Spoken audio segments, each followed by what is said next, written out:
এত বছর বিয়ে হয়ে গেছে, বাচ্চা কবে নিচ্ছ? বা ভগবান করুক তোমাদের বাড়িতে জলদি খুশির খবর আসুক, বা এখনো সময় আছে, নিয়ে নে বাচ্চা, নাহলে পরবর্তীতে সমস্যা হতে পারে।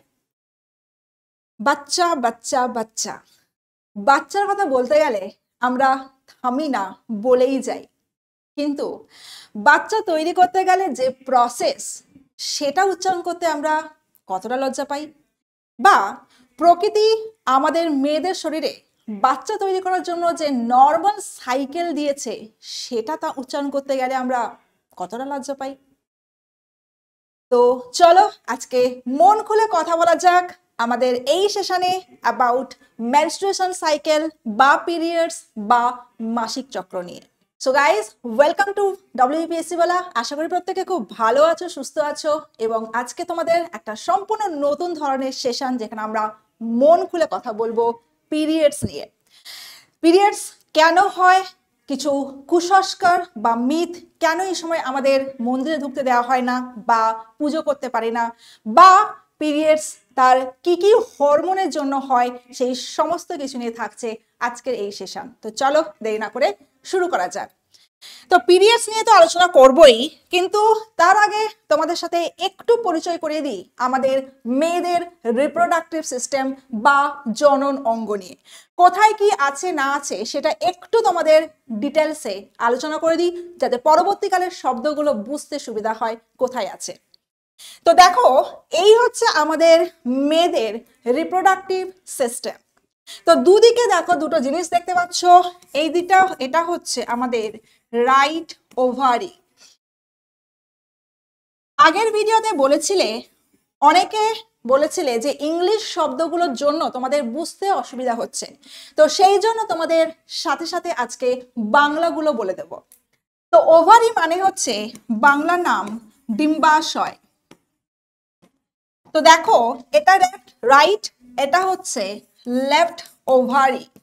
ওকে, তাহলে মেয়েদের ক্ষেত্রে দুটো ওভারি বা ডিম্বাশয় থাকে, একটা লেফট, একটা রাইট, ডান এবং বাম ডিম্বাশয়। ডান।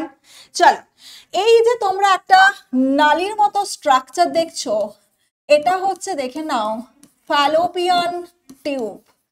বাংলায় পড়েছো ডিম্ব নালী। ওকে, চলো, লাল মতো যে অংশটা ভেতরে দেখতে পাচ্ছ, এটা হচ্ছে তোমাদের ইউটেরাস, বাংলা যার নাম জরায়ু, যেখানে বাচ্চাটা বড় হয়। একদম লাস্ট পার্ট, যেটার নাম হচ্ছে ভ্যাজাইনা, বা যার বাংলা নাম দেখো যোনি।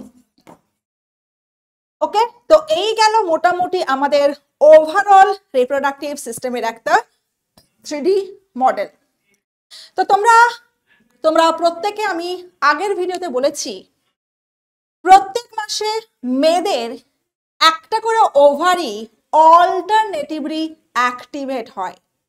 ঠিক আছে, কোনো মাসে যদি ডান ডিম্বাশয় অ্যাক্টিভ থাকে, সামনের মাসে অ্যাক্টিভ হবে লেফট ওভারি, এটাই নর্মাল নিয়ম। সো একটা ডিম্বাশয় থেকে একটা ওভাম এবং একটা স্পার্ম বা শুক্রাণু দিয়ে ফার্টিলাইজ তৈরি হচ্ছে একটা বাচ্চা। যদি অ্যাবনর্মাল কন্ডিশন হয়, যদি দুটো ওভারি হয়, অলরেডি পড়ে ফেলেছি আমরা টুইনস কনসেপ্ট। তো পিরিয়ডস, যেটা মেয়েদের প্রত্যেক মাসে হয়, তাহলে এটা বলতে গিয়ে তোমরা এত লজ্জা পাও কেন? এতটাই লজ্জা যে আমরা শব্দটা উচ্চারণ করতেও ভয় পাই বা লজ্জা পাই। ন্যাচারাল নিয়মে আমাদের মেয়েদের শরীরে ডিম্বাণু তৈরি হয়, দেখে নাও। তো দেখো, প্রত্যেক মাসে আমাদের পিরিয়ডস বা মেনস্ট্রুয়েশন সাইকেল চলে। তো প্রত্যেক মাসে মেনস্ট্রুয়েশন সাইকেল যখন চলছে, তখন দেখো এগ বা ওভাম, যেটার বাংলা নাম হচ্ছে ডিম্বাণু। তো ডিম্বাণু দুটো ভাবে আমি রেখেছি। একটা হচ্ছে ফর্ম হয়, মানে তৈরি হয়, যে প্রসেসটার নাম দেখো উজেনেসিস। আর একটি ম্যাচিওর হয়, মানে বড় হয়। ডান। তাহলে ওভাম ন্যাচারালি মেয়েদের শরীরে ডিম্বাণু কি হচ্ছে, তৈরিও হচ্ছে, বড় হচ্ছে, রাইট। এবং দেন কোথায় চলে যাচ্ছে তারা, ফ্যালোপিয়ান টিউব বা ডিম্বনালীর মধ্যে। ওকে, তাহলে এখানে যে ছবিটা দেখো, এই যে তোমরা স্ট্রাকচারটা দেখতে পাচ্ছ, এই যে অংশগুলো, এটাই হচ্ছে আমাদের কি না, এই অংশটা হচ্ছে এগ অর ওভাম, ডিম্বাণু। তাহলে ডিম্বাণু তৈরি হলো, বড় হলো, দেন ভায়া ফ্যালোপিয়ান টিউব আলটিমেটলি কোথায় এসে যায়, ইউটেরাস বা জরায়ুতে। এখানে দুটো কনসেপ্ট তোমাদের দেখাবো, জাস্ট দেখো। তাহলে চলে এলো শুক্রাণু, সরি ইউটেরাসে চলে এলো হচ্ছে ডিম্বাণু, চলে এলো ভায়া ডিম্বনালী বা ফ্যালোপিয়ান টিউব। এখানে দুটো কনসেপ্ট বললাম। নাম্বার ওয়ান কনসেপ্ট, যদি এই ইউটেরাস বা জরায়ুর মধ্যে সে স্পার্ম বা শুক্রাণুর দেখা পায়, so this is the sperm বা যার বাংলা মানে হচ্ছে শুক্রাণু। তাহলে কি বললাম, লুক অ্যাট দ্য পিকচার। তাহলে দেখো আমরা বলছি যে ডিম্বাণু ভায়া ফ্যালোপিয়ান টিউব আসলো জরায়ু বা ইউটেরাসে। এখানে যদি সে স্পার্ম বা শুক্রাণুর দেখা পায়, তাহলে কনসেপ্ট নাম্বার ওয়ান আমি কি বললাম, লুক অ্যাট দিস। তাহলে দেখো, যদি সে শুক্রাণুর দেখা পায় তাহলে কি হচ্ছে, তখন ইউটেরাসে হচ্ছে ফার্টিলাইজেশন বা নিষেক ক্রিয়া সম্পন্ন হচ্ছে। তৈরি হচ্ছে কি, নিষেক ক্রিয়ার পর তৈরি হয় জাইগোট, যেখান থেকে ভ্রূণ, এমব্রিও, অলরেডি আমরা টুইন্সের সব পড়ে ফেলেছি। So this is the fertilised ovum, নিষিক্ত ডিম্বাণু। তো ব্যাপার হচ্ছে এই সময় যদি সে শুক্রাণুর দেখা পায়, তখন ইউটেরাস বা জরায়ু ব্যস্ত হয়ে যায় কি তৈরি করতে, কিছু soft tissue within the uterus. Look at the picture. So এই যে তোমরা প্রত্যেকের ছবিটা দেখতে পাচ্ছ, এইটা হচ্ছে আমাদের জরায়ু। তাহলে ভায়া ফ্যালোপিয়ান টিউব ডিম্বাণু এলো, এখানে যদি সে স্পার্মের দেখা পায় তখন করে ফার্টিলাইজেশন, নিষেক, তৈরি করবে জাইগোট, তারপর হচ্ছে এমব্রিও বা ভ্রূণ। এই জাইগোটকে যাতে সে ঠিক থাকে, তখন ইউটেরাস ব্যস্ত হয়ে যায় প্রেগনেন্সির কাজে, এবং ইউটেরাস এখানে দেখো ভীষণ সুন্দর কিছু সফট টিস্যু তৈরি করে, নরম কলা তৈরি করে, যাতে ফার্টিলাইজ ডিম্বাণুটা ঠিকঠাক ভাবে থাকে। ঠিক আছে, so this is the number one concept. Number two concept দেখো এখানে কি আছে, if there is no sperm in the uterus, okay, if there is no sperm in uterus, যদি জরায়ুর মধ্যে কোনো শুক্রাণু না থাকে তাহলে কি হবে, ডিম্বাণু শুক্রাণুর সাথে মিলতে পারবে না, so no fertilization, no pregnancy, right. তাহলে যদি প্রেগন্যান্সি না থাকে তাহলে এই সফট টিস্যু যেগুলো তৈরি অলরেডি হয়েছিল সেগুলোর কোনো দরকার নেই, তাই না।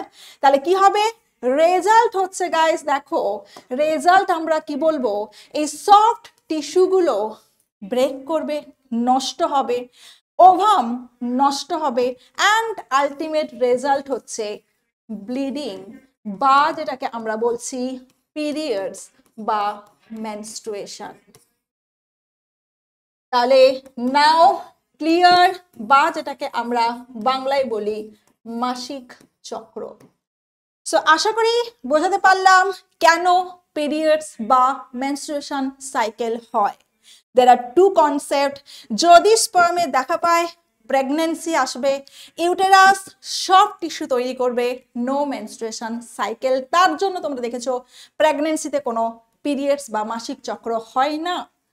সেকেন্ড পয়েন্ট কনসেপ্ট, যদি স্পার্মে দেখা না পায়, এই সময় শুক্রাণু যদি ওভাম যদি স্পার্মে দেখা না পায় তাহলে কি হবে, ultimately no fertilization, no zygote, and result কি হচ্ছে, সফট টিস্যুগুলো ব্রেকডাউন করছে, ওভাম ব্রেকডাউন করছে, রেজাল্ট ব্লিডিং, যেটাই হয় মেনস্ট্রুয়েশন সাইকেল বা মাসিক চক্র বা যেটাকে আমরা বলি পিরিয়ডস।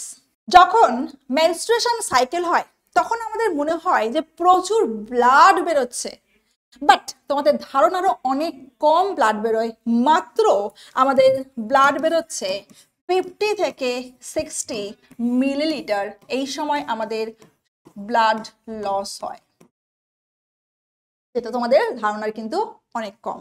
কোনো কোনো সময় বা তোমরা দেখেছো যে এই সময় মেয়েদের ক্ষেত্রে অনেক মেয়েদের প্রচুর পেন হয় বা পেট ব্যথা হয় বা অনেক যন্ত্রণা হয়, তখন দেখো হট ওয়াটার ব্যাগ নিয়ে রেস্ট করে বা শুয়ে থাকে। বাট অনেক সময় এই মেনস্ট্রুয়েশন সাইকেল চলাকালীন অনেক মেয়ে কিন্তু স্ট্রং বা শক্তিশালী থাকে। So if you are strong you can do anything, including your office, your school, বা তুমি পুজো করতে যেতে পারো বা মন্দিরেও যেতে পারো। তাহলে ডিপেন্ড করছে তোমার বডি কন্ডিশনের উপর। অনেকে তোমরা বলো যে পিরিয়ডসের যে ব্লাডটা বেরোয় সেটা প্রচন্ড দূষিত রক্ত। অনেকে খুব ঘেন্না পাও এই সময়। অনেক সময় দেখা যায় যে পিরিয়ডস চলাকালীন তাকে একটা ঘরে বন্দি করে রাখা হয়, বাট দুটোই কিন্তু সেম। দেখো, যেটা তোমার যদি আঙুলে কেটে গেলে রক্ত বেরোয় সেই ব্লাড এবং এই ব্লাড কোনোটাই কিন্তু কোনো একদম হচ্ছে পিওর ব্লাড। ওকে, কোনো কিন্তু দূষিত রক্ত নয়, ঠিক আছে? তাহলে এই যে তোমার আঙুল কেটে গেলে রক্ত বেরোচ্ছে আর পিরিয়ডস এর রক্তের মধ্যে কি থাকে সেটা অলরেডি বললাম, যে ব্রোকেন সফট টিস্যু। সফট টিস্যুগুলো থাকলো ইউটেরাসের, তার সাথে থাকে আনফার্টিলাইজড ওভাম, যেটা নিষিক্ত হয়নি সেই রকম যে ডিম্বাণু বা ডিম, সেটা বেরোচ্ছে এই ব্লাডের মাধ্যমে। তাহলে কি করে সেটা দূষিত হলো? ওকে, তাহলে কেনই বা তুমি এত লজ্জা পাচ্ছ? It's purely natural thing, normal thing.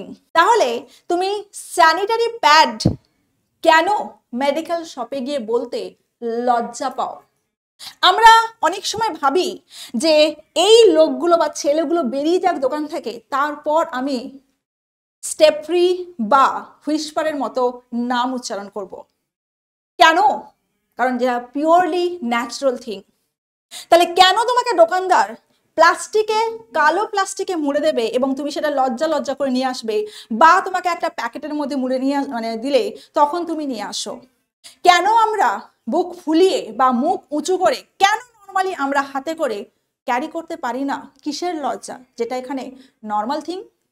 বা যখন তোমাদের পেটে এত ব্যথা করে সেই সময়, তখন তোমাদের বাড়ির দাদা, ভাই বা বাবাদেরকে আমরা জানাতে লজ্জা পাই। তোমাদের আদৌ কোনো খবর আছে যে পিরিয়ডস চলাকালীন আমাদের মেয়েদের মধ্যে কত রকম চেঞ্জেস হয়, কত রকম হরমোনের হেরফের হয়? সো মেন দেখো, আমাদের এই মেনস্ট্রুয়েশন সাইকেল চলাকালীন 4টে হরমোন দায়ী। So দেখে নাও, first hormone that is the estrogen, second one progesterone, LH luteinizing hormone, and FSH follicle stimulating hormone. তাহলে এক এক করে দেখা যাক কিভাবে এগুলো কাজ করে। সো দেখো, এই যে ছবিটা রাখা আছে এটাতে মোটামুটি প্রত্যেকটা হরমোনের আপস অ্যান্ড ডাউন এই গ্রাফগুলো দেখানো আছে। সো একদম আমরা চলে যাই এদের মেইন কাজে। দেখো, ফার্স্ট পয়েন্ট আছে ইস্ট্রোজেন, দেখে নিই। সো ইস্ট্রোজেন কখন তৈরি হয়? Before ovulation. অলরেডি আমি শব্দটা বলে দিলাম, এগ বা ওভাম, ডিম্বাণু যখন তৈরি হয় প্রসেসের নাম oogenesis. What is ovulation? Ovulation মানে হচ্ছে রিলিজ অফ এগ। ওকে, তাহলে ডিম্বাণু যখন তৈরি হলো কোথায়? ইউটেরাস, সরি ওভারি মানে ডিম্বাশয়ে। তাহলে তৈরি হওয়াটাকে বলছি ওজেনেসিস। এবং এই ওভারি থেকে এগ যখন বেরিয়ে ফ্যালোপিয়ান টিউবের মাধ্যমে ইউটেরাসে আসে, সেই রিলিজ অফ এগ, এটাকে বলছি আমরা ওভিউলেশন প্রসেস। ঠিক আছে, ডিম্বাশয় থেকে ডিম্বাণু বেরিয়ে যাচ্ছে। ওকে, তাহলে বিফোর ওভিউলেশন, এই প্রসেসের আগে কি হচ্ছে, আমাদের শরীরে ইস্ট্রোজেন প্রচন্ড হাই। সো ইস্ট্রোজেন হাই মানে সে কি করছে, নিউ টিস্যু তৈরি করছে ডিউরিং প্রেগনেন্সি। কোথায়? ইন ইউটেরাস, জরায়ু। অলরেডি তোমাদেরকে কনসেপ্ট দেখিয়ে দিলাম কিভাবে প্রেগনেন্সিতে ইউটেরাস সফট টিস্যু তৈরি করে। সো এই টিস্যু তৈরিতে সাহায্য করছে কে? ইস্ট্রোজেন।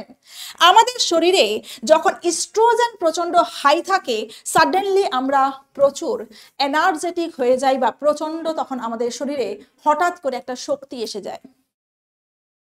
নেক্সট দেখো প্রোজেস্টেরন।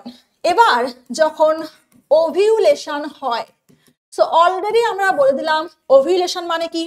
তাহলে ওভিউলেশন মানে হচ্ছে এগ ওভারি থেকে ইউটেরাসে আসছে, ঠিক আছে, রিলিজ অফ এগ, পরিষ্কার এটুকু মনে রাখো, ডিম্বাণু বেরিয়ে যাচ্ছে। তাহলে ওভিউলেশন যখন হয়, প্রোজেস্টেরন তখন high. Before ovulation oestrogen high, after ovulation progesterone high. Progesterone high মানে প্রোজেস্টেরন তখন দেখে না এই যে ইউটেরাসে তৈরি হচ্ছে সফট টিস্যু, সেগুলো যাতে সেফ থাকে ফর প্রেগনেন্সি। সে তখন চেক করে যে ইউটেরাসের সফট টিস্যু যেগুলো তৈরি হচ্ছে সেগুলো যেন নিরাপদে থাকে। সাথে সাথে সে ইস্ট্রোজেনকেও কন্ট্রোল করে এবং ইস্ট্রোজেনকেও বাধা দেয় যে ভাই আর তুই নিউ টিস্যু তৈরি করিস না। আমরা প্রত্যেকে জানি যদি এক্সট্রা গ্রোথ অফ সেল হয়, দ্যাট রেজাল্টস ইনটু ক্যান্সার। তাহলে প্রোজেস্টেরন ইস্ট্রোজেনকে বাধা দিচ্ছে যে ভাই তুই আর টিস্যু তৈরি করিস না, এবার তো ক্যান্সার হয়ে যাবে। তাহলে যাতে ক্যান্সার না হয় সে ইস্ট্রোজেনকে কন্ট্রোল করে। ভাবো হোয়াটস বিউটিফুল মেকানিজম, রাইট? চলো নেক্সট পয়েন্ট চলে আসি, LH। যখন দেখছে ইস্ট্রোজেন হাই, তখন LH রিলিজ হয়, বা LH বলবো অ্যাক্টিভ হয়। LH এর কাজ দেখো, এগ বা যে ডিম্বাণুটা সেটাকে সে ঠেলে ওভারিতে পাঠায়, ঠিক আছে, ওভারিতে তৈরি হয়, সেই এগটাকে ঠেলে ইউটেরাসে পাঠাবে। তাহলে প্রত্যেকটা কিভাবে লিঙ্ক দেখতে পাচ্ছ, before ovulation oestrogen high, after ovulation progesterone high. তাহলে এই যে ওভিউলেশন রিলিজ অফ এগ, তাহলে এগটাকে সে ওভারি থেকে ইউটেরাস বা জরায়ুতে ঠেলে পাঠানোর দায়িত্ব হচ্ছে কি? LH এর। LH যখন দেখছে বা LH যখন এগটাকে ইউটেরাসে ঠেলে পাঠাচ্ছে, তাহলে সেই ওভারির মধ্যে কোনো আর এগ নেই, তখন FSH রিলিজ হচ্ছে। FSH তখন দেখছে যে কোনো এগ নেই, চলো নতুন এগ ওভারিতে তৈরি করা যাক। সো নিউ এগ মানে নিউ মেনস্ট্রুয়েশন সাইকেল বা নতুন পিরিয়ডস। তাহলে চারটে হরমোন কিভাবে কাজ করে দেখতে পাচ্ছ। ভাবো যখন শরীরে আমাদের এত কিছু চেঞ্জেস হয়, এত হরমোনের ওঠানামা হয়, তাহলে ব্রেন বা মস্তিষ্ক তখন আরো পাজলড হয়ে যাবে যে সে কি কাজ করবে। তো দিমাগ কা তো দহি হো গিয়া, রাইট? তাহলে ভাবো ব্রেন তো প্রচন্ড পাজলড হচ্ছে, রেজাল্ট হচ্ছে গাইজ PMS, পোস্ট নয়, এটা আমার ভুল লেখা হয়েছে, প্রি মেনস্ট্রুয়াল সিনড্রোম। অনেক সময় দেখবে এখানে প্রচন্ড অনেকের ক্ষেত্রে মেয়েদের দেখবে ব্রেস্টে ব্যথা করে। নেক্সট দেখো এই সময় প্রচন্ড পরিমাণে মেজাজ খিটখিটে হয়ে যায়, তিতিবিরক্ত হয়ে যায়, উল্টো পাল্টা তখন কথা বলে দিই, অ্যান্ড সারা মুখে বা সারা বডিতে প্রচন্ড টায়ার্ড বা ক্লান্তির ছাপ দেখা যায়। তাহলে নেক্সট মান্থে যখন পিরিয়ডস হবে, তখন তোমার বডিকে ধন্যবাদ জানাবে এবং বলবে it's menstrual, it's completely natural. তাহলে ভাবো তো মেয়েরা এত কিছু সামলেও, এত কিছু বডিতে কষ্ট সহ্য করেও সব কাজ করে, বাড়ির কাজ, রান্নার কাজ, অফিসের কাজ। আমি তোমাদের সেম এনার্জিতে ক্লাসে পড়াচ্ছি এবং সবার মুখে আমরা হাসি ফোটাই। কোনোদিন ভেবেছ মেয়েদের বদলে যদি ছেলেদের মেনস্ট্রুয়েশন সাইকেল হতো? আমি নিশ্চিত যে এটা নিয়ে ছেলেরা অফিসে মন খুলে কথা বলতো, এবং আমি নিশ্চিত এর জন্য অফিসে তারা ছুটিও পেত। কারণ তোমরা জানো আমাদের সোসাইটি মেল ডমিনেটিং সোসাইটি। ছেলেরা তো জানতেই পারে না বা বুঝতেই পারে না আমরা এত কিছু সহ্য করে এত কষ্ট সামলে সব কাজ আমরা হাসি মুখে করে ফেলি। কেন বোঝে না?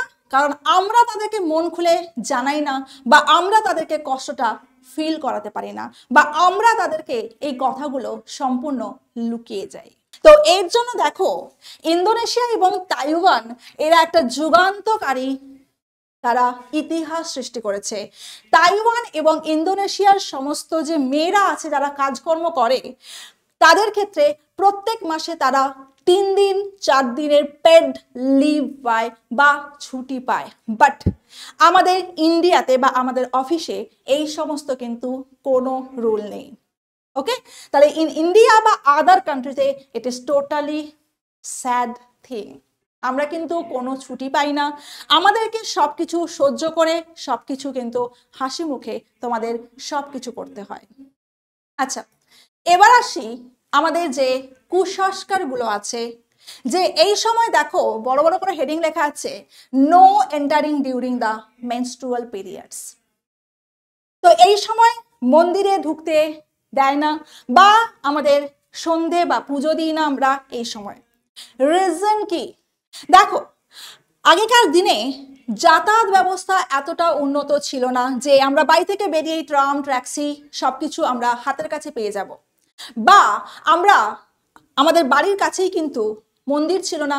তো তখনকার দিনে রাস্তাঘাট এত ভালো করে পাকা রাস্তা ছিল না, মাঝখানে প্রচুর জঙ্গল কাদা কাঠ পেরিয়ে যেতে হতো।